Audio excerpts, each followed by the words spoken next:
اعوذ باللہ من الشیطان الرجیم بسم اللہ الرحمن الرحیم السلام علیکم ورحمۃ اللہ وبرکاتہ۔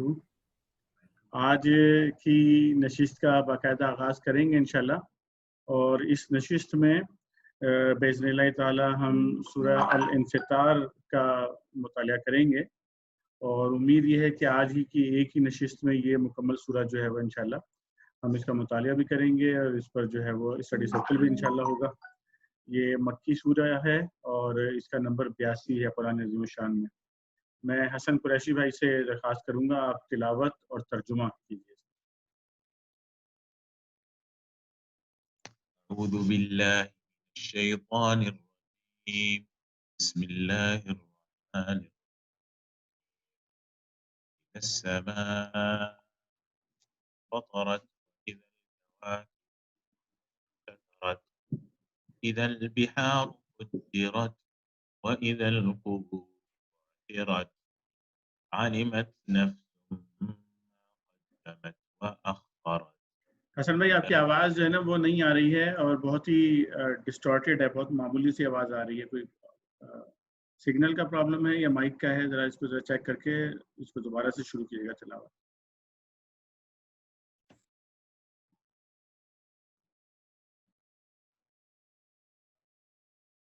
اعوذ باللہ من الشیطان الرجیم بسم اللہ الرحمن الرحیم اذا السماء فطرت واذا الكواكب انتثرت واذا البحار فجرت واذا القبور بعثرت علمت نفس ما قدمت واخرت يا ايها الانسان ما غرك بربك الكريم الذي خلقك فسواك فعدلك في أي صورة ما شاء ركبك كلا بل تكذبون بالدين وإن عليكم لحافظين كراما كاتبين يعلمون ما تفعلون إن الأبرار لفي نعيم إن الفجار لفي جحيم يصلونها يوم الدين وما هم عنها بغائبين وما أدراك ما يوم الدين ثم ما أدراك ما يوم الدين يوم لا تملك نفس لنفس شيئا والأمر يومئذ لله۔ جزاک اللہ خیر حسن بھائی، جزاک اللہ خیر۔ ترجمے کے لیے میں درخواست کروں گا حفیظ بھائی سے کہ آپ ترجمہ جو ہے وہ پڑھ دیجیے اس کا۔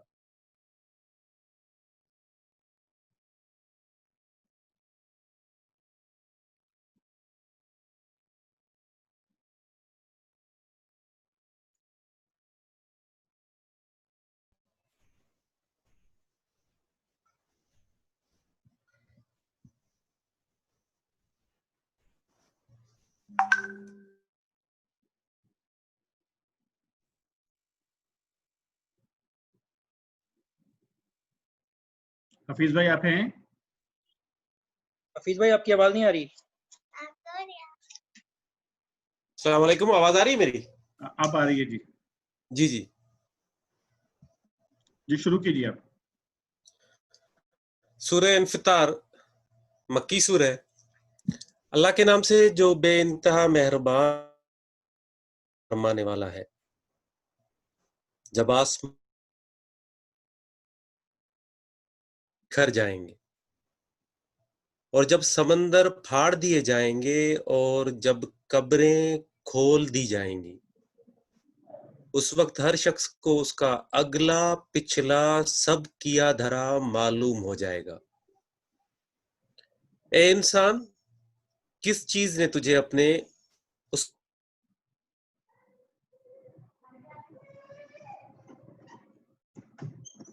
تجھے نک سک سے درست کیا، تجھے متناسب بنایا، اور جس صورت میں چاہا تجھ کو جوڑ کر تیار کیا۔ ہرگز نہیں، ہرگز نہیں، بلکہ اصل بات یہ ہے کہ تم لوگ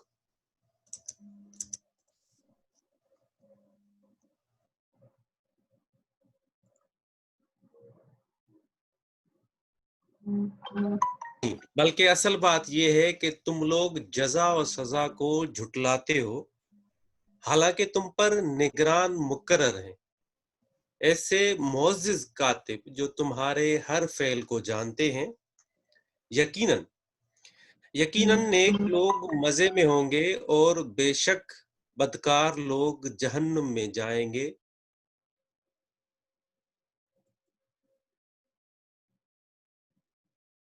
ہو سکیں گے، اور تم کیا جانتے ہو کہ وہ جزا کا دن کیا ہے؟ ہاں، تمہیں کیا خبر کہ وہ جزا کا دن کیا ہے؟ یہ وہ دن ہے جب کسی شخص کے لیے کچھ کرنا کسی کے بس میں نہ ہوگا، فیصلہ اس دن بالکل اللہ کے اختیار میں ہوگا۔ جزاک اللہ خیر حفیظ بھائی، جزاک اللہ خیر۔ اس کے سورہ کے پس منظر اور شان نزول وغیرہ پڑھنے کے لیے میں عالمگیر بھائی سے درخواست کروں گا کہ آپ اعوذ باللہ من الشیطان الرجیم، بسم اللہ الرحمن الرحیم۔ نام پہلی آیت کے لفظ انفطرات فطرت سے ماخوذ ہے۔ انفطار مصدر ہے جس کے معنی پھٹ جانے کے ہیں۔ اس نام کا مطلب یہ ہے کہ وہ یہ صورت ہے جس میں آسمان کے پھٹ جانے کا ذکر آیا ہے۔ زمانہ نزول اس کا اور سورہ تکویر کا مضمون ایک دوسرے سے نہایت مشابہ ہے۔ اس سے معلوم ہوتا ہے کہ دونوں صورتیں قریب قریب ایک ہی زمانے میں نازل ہوئی ہیں۔ موضوع اور مضمون اس کا موضوع آخرت ہے۔ مستند احمد، ترمذی، ابن منظر، طبرانی، حاکم اور ابن مردویہ کی روایت ہے کہ حضرت عبداللہ بن عمر رضی اللہ تعالیٰ عنہ نے رسول اللہ صلی اللہ علیہ وآلہ وسلم کا یہ ارشاد بیان کیا ہے کہ مانے جو شخص چاہتا ہو کہ روز قیامت اس طرح دیکھ لے جیسے آنکھوں سے دیکھا جاتا ہے، تو وہ سورہ تکویر اور سورہ انفطار اور سورہ انشقاق کو پڑھ لے۔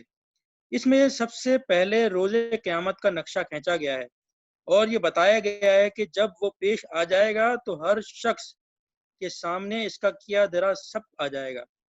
اس کے بعد انسان کو احساس دلایا گیا ہے کہ جس رب نے تجھ کو وجود بخشا اور جس کے فضل و کرم کی وجہ سے آج تو سب مخلوقات سے بہتر جسم اور اعضاء لیے پھرتا ہے، اس کے بارے میں یہ دھوکہ تجھے کہاں سے لگ گیا کہ وہ صرف کرم ہی کرنے والا ہے، انصاف کرنے والا نہیں ہے۔ اس کے کرم کے معنی یہ تو نہیں ہے کہ تو اس کے انصاف سے بے خوف ہو جائے۔ پھر انسان کو خبردار کیا گیا ہے کہ تو کسی غلط فہمی میں مت مبتلا نہ رہ۔ تیرا پورا نامہ اعمال تیار کیا جا رہا ہے، اور نہایت معتبر کاتب ہر وقت تیری تمام حرکات اور سکنات کو نوٹ کر رہے ہیں۔ آخر میں پورے زور کے ساتھ کہا گیا ہے کہ یقیناً روز جزا برپا ہونے والا ہے، جس میں نیک لوگوں کو جنت کا عیش اور بدلوگوں کو جہنم کا عذاب نصیب ہوگا۔ اس روز کوئی کسی کے کام نہ آ سکے گا، فیصلے کے اختیارات بالکل اللہ کے ہاتھ میں ہوں گے۔ جزاک اللہ خیر عالمگیر بھائی، جزاک اللہ خیر۔ اس کے بعد اس کی تشریح کے مطالعے کے لیے جو ہے اس کا آغاز ہم کریں گے، اور رفیق بھائی سے میری درخواست ہوگی کہ آپ اس کو شروع کیجیے۔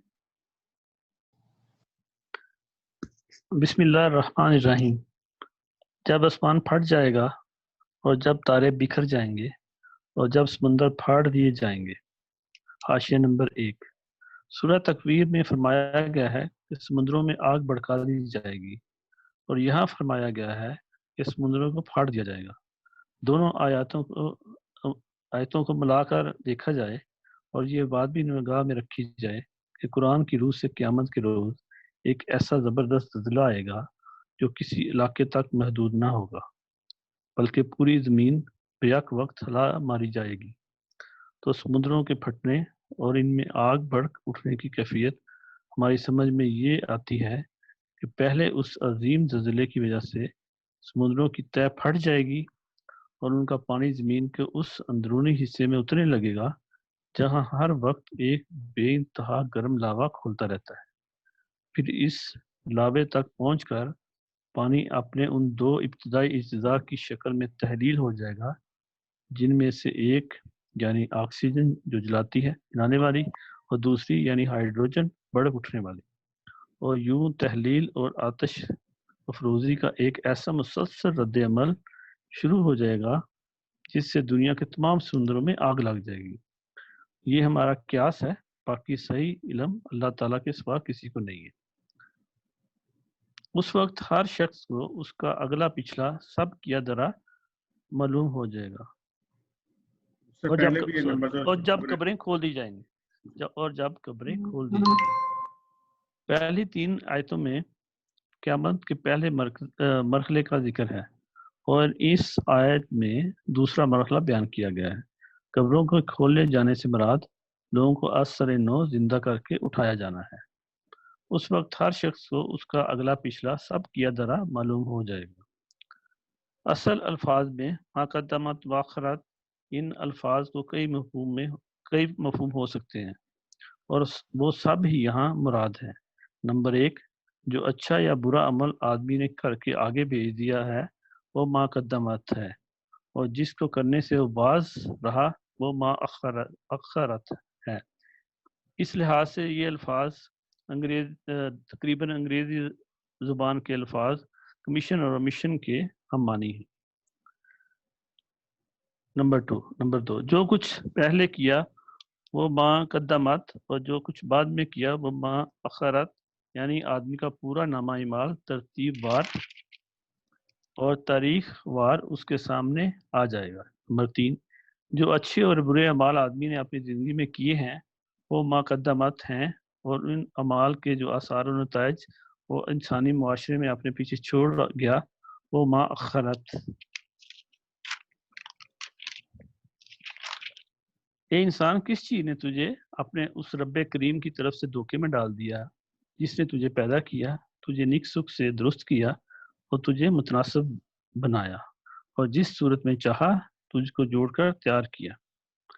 یعنی حاشیہ نمبر 4، یعنی اول تو اس محسن پروردگار کے احسان و کرم کا تقاضا یہ تھا کہ تو شکر گزار اور احسان مند ہو کر اس کا فرمانبردار بنتا اور اس کی نافرمانی کرتے ہوئے تجھے شرم آتی، مگر تو اس دھوکے میں پڑ گیا کہ تو جو کچھ بھی بنا ہے خود ہی بن گیا ہے، اور یہ خیال تجھے کبھی نہ آیا کہ اس وجود کے بخشنے والے کا احسان مانے۔ دوسرے، تیرے رب کا یہ کرم ہے کہ دنیا میں جو کچھ تو چاہتا ہے کر گزرتا ہے، اور ایسا نہیں ہوتا کہ جو ہی تجھ سے کوئی خطا سرزد ہو وہ تجھ پر فالج گرا دے یا تیری آنکھیں اندھی کر دے یا تجھ پر بجلی گرا دے، لیکن تو نے اس کریمی کو کمزوری سمجھ لیا اور اس دھوکے میں پڑ گیا کہ تیرے خدا کی خدائی میں انصاف نام کی کوئی چیز نہیں ہے، ہرگز نہیں، بلکہ اصل صرف ہرگز نہیں بھی ہے۔ حاشیہ نمبر 5، یعنی کوئی معقول وجہ اس دھوکے میں پڑنے کی نہیں ہے، یعنی وجود خود بتا رہا ہے کہ تو خود نہیں بن گیا، تیرے ماں باپ نے تجھے نہیں بنایا ہے، عناصر کے آپ جڑ جانے سے بھی اتفاقاً تو انسان بن کر پیدا نہیں ہو گیا ہے، بلکہ خدائے حکیم و توانا نے تجھے اس مکمل انسانی شکل میں ترکیب دیا ہے۔ تیرے سامنے ہر قسم کے جانور موجود ہیں جن کے مقابلے میں تیری بہترین ساخت اور تیری افضل و اشرف قوتیں صاف نمایاں ہیں۔ عقل کا تقاضا یہ تھا کہ اس کو دیکھ کر تیرا سر بارے احسان سے جھک جاتا اور اس رب کریم کے مقابلے میں تو کبھی نافرمانی کی جرت نہ کرتا،